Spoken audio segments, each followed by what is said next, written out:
తెలంగాణ కాంగ్రెస్ లో కొత్త నాయకుల చేరికలు రచ్చరేపుతున్నాయి. దీంతో వరుస వివాదాలు టీపీసీసీకి పెద్ద తలనొప్పిగా మారుతున్నాయి.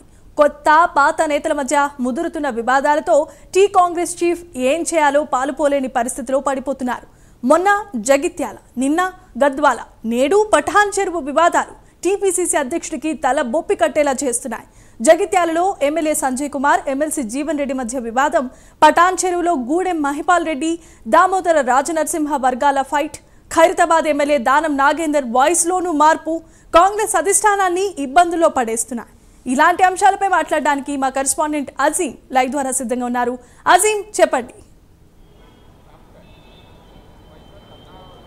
రైట్, కాంగ్రెస్లో ఏదైతే బీఆర్ఎస్ నుంచి కాంగ్రెస్లో చేరిన నేతలు ఉన్నారో వీరిద్దరి మధ్య కొత్త పాత నేతల మధ్య పచ్చగడ్డి వేస్తే భగ్గుమనే విధంగా ఏదైతే వాతావరణం మారిందని మనం చెప్పుకోవచ్చు. గతంలో కూడా మనం చూసాం, ఏదైతే జగిత్యాల్లో బీఆర్ఎస్ పార్టీ నుంచి గెలిచినటువంటి ఎమ్మెల్యే సంజయ్ కుమార్ ఏదైతే కాంగ్రెస్ పార్టీలో చేరిక సమయంలో జీవన్ రెడ్డికి సంబంధించినటువంటి వర్గం ఏదైతే ఏ మేరకు వ్యతిరేకించిందో కూడా మనకు తెలిసిన విషయమే. ఈ నేపథ్యంలో జీవన్ రెడ్డికి సంబంధించినటువంటి ముఖ్య అనుచరుడు హత్య జరిగినప్పుడు కూడా జీవన్ రెడ్డి చేసినటువంటి హాట్ కామెంట్స్ కూడా మనకు తెలుసు. ఏదైతే మీ పార్టీ వద్దు, ఏమొద్దురా నాయన అని చెప్పి కూడా ఆయన చేసినటువంటి కామెంట్స్ కూడా అప్పుడు ఒక దుమారాన్ని రేపాయని మనం చెప్పుకోవచ్చు. సో ఈ నేపథ్యంలోనే మనం చూసినట్టయితే ఏదైతే గద్వాల్లో కూడా ఇలాంటి పరిస్థితే గతంలో నెలకొంది. ఏదైతే అప్పుడు పార్టీలోకి చేరినటువంటి కృష్ణమోహన్ రెడ్డి ఏదైతే ఉన్నారో, బండ్ల కృష్ణమోహన్ రెడ్డి చేరిక సమయంలో కూడా అక్కడ కాంగ్రెస్ పార్టీకి సంబంధించిన నాయకులు తీవ్ర వ్యతిరేకతను ఏదైతే చూపించారు. గాంధీ భవన్కి వచ్చి నిరసన తెలిపిన పరిస్థితి కూడా మనకు నెలకొంది. ఈ రోజు కూడా అక్కడ మార్కెట్ కమిటీ చైర్మన్ సంబంధించిన ఎంపిక విషయంలో కావచ్చు, అలాగే అభివృద్ధికి సంబంధించిన కార్యక్రమాలు చేస్తున్నటువంటి సమయంలో కూడా పాత కొత్త నేతల మధ్య సయోధ్య లేక అక్కడ ఇంకా కూడా అలాంటి వాతావరణమే నెలకొందని మనం చెప్పుకోవచ్చు. సో రీసెంట్గా మనం చూసినట్టయితే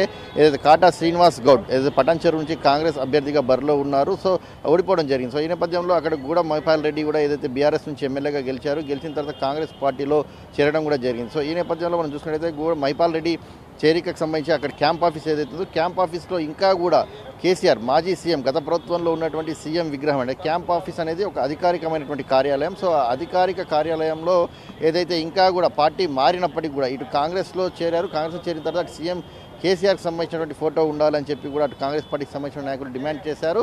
సో ఈ నేపథ్యంలో అక్కడ గూడెం మహిపాల్ రెడ్డి చేసిన కామెంట్స్ కూడా చాలా హాట్ కామెంట్స్గా మారాయి. ఎందుకంటే గూడెం మహిపాల్ ఖచ్చితంగా కేసీఆర్ ఫోటో ఉంటుంది, నాకు ఎవరి ఫోటో అంటే వారి ఫోటోనే ఉంచుకుంటాను, నేను తీసేదే లేదనే ప్రసక్తి విషయంలో మహిపాల్ రెడ్డి చేసిన కామెంట్స్ కూడా కాంగ్రెస్ పార్టీ నాయకులు కొంతమేర కోపం తెప్పించామని చెప్పుకోవచ్చు. సో ఈ నేపథ్యంలో అక్కడ ఉన్నటువంటి ఇన్ఛార్జ్గా ఏదైతే కాంగ్రెస్ పార్టీ కంటెస్టెడ్ నుంచి గెలిచినటువంటి ఇన్ఛార్జ్ ఉన్నటువంటి కాటా శ్రీనివాస్ గౌడ్ తన అనుచరులందరూ కూడా రోడ్డుపై ధర్నా చేశారు, క్యాంప్ కార్యాలయాన్ని కూడా ముట్టడించడం కూడా జరిగింది.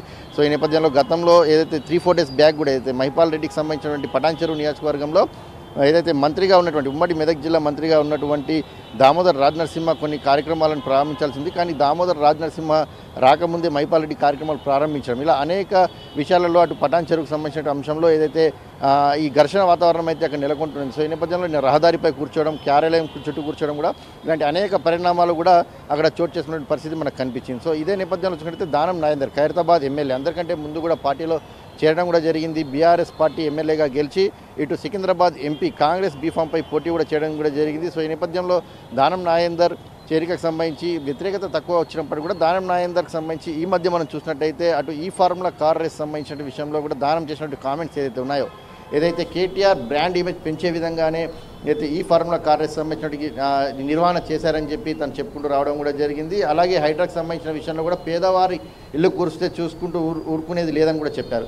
సో ఇటీవలే నిన్న చూసినట్టు కామెంట్స్ కూడా చూసినట్టయితే చాలా హాట్ కామెంట్స్గా మారాయి. దానం నాగేందర్ చేసినటువంటి కామెంట్స్ ఏదైతే ఉన్నాయో, ముందుగా ఫుట్పాత్లపై కూల్చాల్సి వస్తే ఓల్డ్ సిటీ నుంచి ఆ కూల్చేతాన్ని ప్రారంభించాలి, పేదవారి జీవనాధారానికి సంబంధించిన విషయంలో కూల్చేస్తే తాను చూసుకుంటూ ఊరుకునేది లేదు, సీఎం వచ్చే వరకు ఆగాలని చెప్పినప్పటికీ కూడా అధికారులు అత్యుత్సాహంతో చేస్తున్నారు. అధికారులు ఈరోజు ఒక ప్రాంతంలో ఉంటారు, పోతారు, ట్రాన్స్ఫర్ అవ్వకుంటూ వారు వేరే ప్రాంతానికి వెళ్ళిపోయే అవకాశం ఉంటుంది, కానీ ప్రజలు తమ కోటేసిన ప్రజలు ఇక్కడే ఉంటారు, తమ కోసం మేము పోరాల్సిన బాధ్యత ఉంటుంది. తప్పకుండా పేద ప్రజల పక్షాన అట్లాగే ఫుట్పాత్కి సంబంధించినటువంటి జీవనాధారం ఉందో వారి కోసం తప్పకుండా పోరాటం చేస్తాం, సీఎం వచ్చే వరకు ఆగాలని చెప్పి కూడా తను ఏదైతే కామెంట్స్ చేశారు. సో ఈ నేపథ్యంలో చూసుకున్నట్టయితే దానం నాగేందర్ కొంత అసంతృప్తిగా ఉన్నట్టు కూడా తెలుస్తుంది. ఎందుకంటే దానం నాగేందర్కి ఏదైతే క్యాబినెట్లో చోటు దక్కుతుందనే ఒక ఆశ ఉండేది, కానీ ఇప్పుడు కొంత పార్టీ వర్గాల్లో జరుగుతున్న చర్చ అయితే దానం నాగేందర్కి క్యాబినెట్లో చోటు దక్కదు. ఎందుకంటే పార్టీ మారి వచ్చిన వారికి ఎవరికి కూడా ఏదైతే పార్టీలో ఏదైతే క్యాబినెట్ విస్తరణలో అవకాశం దక్కకపోవచ్చు అనే చర్చ పార్టీ వర్గాల్లో జోరుగా కొనసాగుతున్న నేపథ్యంలో దానం నాగేందర్ తన వాయిస్ని వినిపిస్తున్నారనే ఒక చర్చ అయితే పార్టీలో జోరుగా సాగుతుంది. ఇటీవలే ఏదైతే పీఎస్సీ కమిటీకి సంబంధించినటువంటి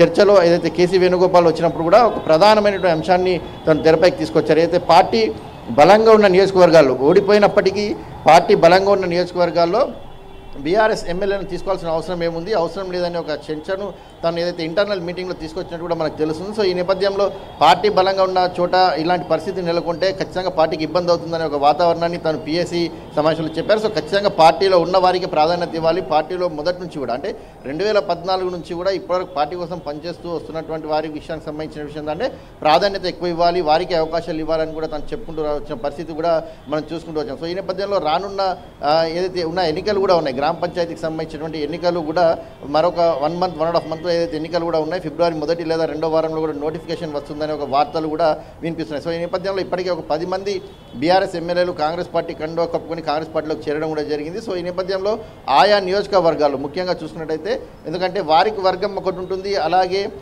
ఏదైతే ఇప్పుడు పాత కాంగ్రెస్ నుంచి ఉన్నవారు అలాగే ఉంటారు, ఇప్పుడు వచ్చినటువంటి వారి వర్గం ఉంటుంది, వారి అనుచర వర్గానికి వారు టికెట్లు ఇప్పించుకునే ప్రయత్నం చేసే ప్రయత్నాలు కూడా కొనసాగిస్తున్నారు. సో ఈ నేపథ్యంలో పార్టీలో మొదటి నుంచి కష్టపడిన వారికి కూడా టికెట్లు దక్కే అవకాశం లేదనే ఒక అసంతృప్తి అయితే పాత కొత్త నేతల మధ్యలో కనిపిస్తుంది. సో ఈరోజు ఆస్ట్రేలియా పర్యటన ముగించుకొని పీసీసీ చీఫ్ మహేష్ కుమార్ గౌడ్ గాంధీ భవన్కి వచ్చి ప్రెస్ మీట్ పెట్టారు. ప్రెస్ మీట్లో కావచ్చు, అలాగే తర్వాత చేసిన చిట్ చాట్లో కూడా చాలా కీలకమైన అంశాన్ని చెప్పారు. ఎస్, పాత కొత్త నేతల మధ్య కొంత ఘర్షణ వాతావరణం ఉన్నమాట వాస్తవమే, మేము ఒప్పుకుంటున్నాం అనే విధంగానే మహేష్ కుమార్ గౌడ్ పీసీసీ అధ్యక్షుడు స్థాయిలో చెప్పడం కూడా జరిగింది. సో దీనికి సంబంధించి ఒక కమిటీని కూడా వేయడం జరిగింది. ఏదైతే వేములవాడకు సంబంధించిన ఎమ్మెల్యే ఆది శ్రీనివాస్ కావచ్చు, అలాగే వైస్ ప్రెసిడెంట్గా ఉన్నటువంటి వినోద్ కావచ్చు, వీళ్ళిద్దరికి సంబంధించి ఒక కమిటీ వేశాం. కమిటీ ఆ సమస్యలపై ఏదైతే పార్టీ మారి వచ్చినటువంటి నియోజకవర్గాలు ఉన్నటువంటి ఎమ్మెల్యేల పరిస్థితిపై కావచ్చు, అలాగే పటాన్ చెరువు ఇష్యూ ముఖ్యంగా చూసుకున్నట్టయితే క్యాంప్ కార్యాలయంలో ఉన్నటువంటి ఏదైతే ఫోటోకి సంబంధించి ఏదైతే గత సీఎం ఫోటోనే ఇంకా ఉంది, ఇప్పుడు సీఎం ఫోటో లేదు, దానికి సంబంధించినటువంటి విషయంలో ఇలాంటి అనేక అంశాలు పార్టీని పీసీసీ అధ్యక్షుని చాలా ముప్పు తిప్పలు పెడుతున్నాయి. ఈ నేపథ్యంలో పీసీసీ అధ్యక్షుడు ఆ కమిటీ నివేదిక ఇస్తుంది, దానిపైన తగిన చర్యలు ఖచ్చితంగా తీసుకుంటాము, ఎలాంటి విభేదాలు రాకుండా దాదాపు పార్టీ ప్రయత్నిస్తుంది, ఎవరు కూడా ఆందోళన చెందాల్సిన అవసరం లేదనే విషయాన్ని అయితే మహేష్ కుమార్ గౌడ్ చెప్పుకుంటూ వచ్చిన పరిస్థితి మనకు కనిపించింది. Jemimah right, thanks for the updates.